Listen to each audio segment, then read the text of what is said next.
Weche matimore alwora counties makalo e county ma Migori en ni county ma Migori oseyawo ayanga thieth mano ero mar universal health care mabende geto konyo ji mathoth e sub counties duto makono ero.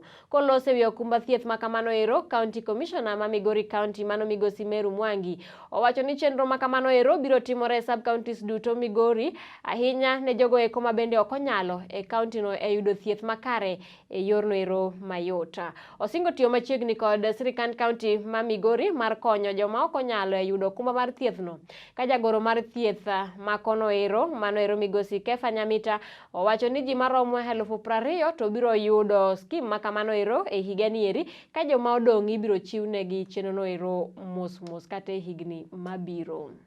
National government and the county government must coexist in collaboration and partnership in dealing with universal health care.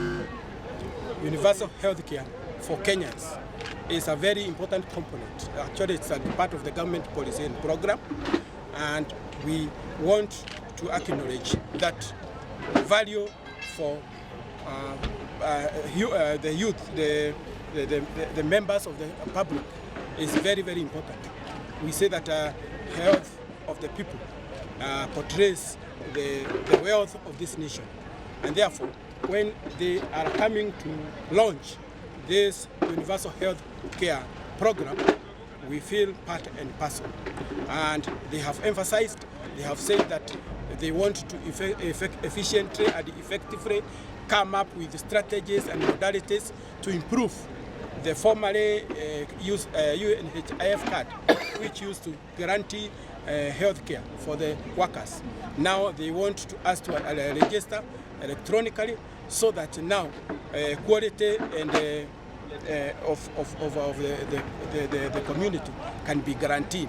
It is actually health quality at grants, and this is not only happening in Migori but in the entire county. It was very important that we advise and we sensitize our community to ensure that they register, so that when they go to the hospitals, and actually there are so many healthcare units in our county and in the country at large, they can present themselves by first of all registering, so that once they go there, then their identity is recognized very, very fast, and their health is guaranteed. As it is today, we were launching the universal health care. I know some counties had launched, and today it was our day to launch it. So far we have registered over 20,000 indigents who can now access treatment within our hospitals.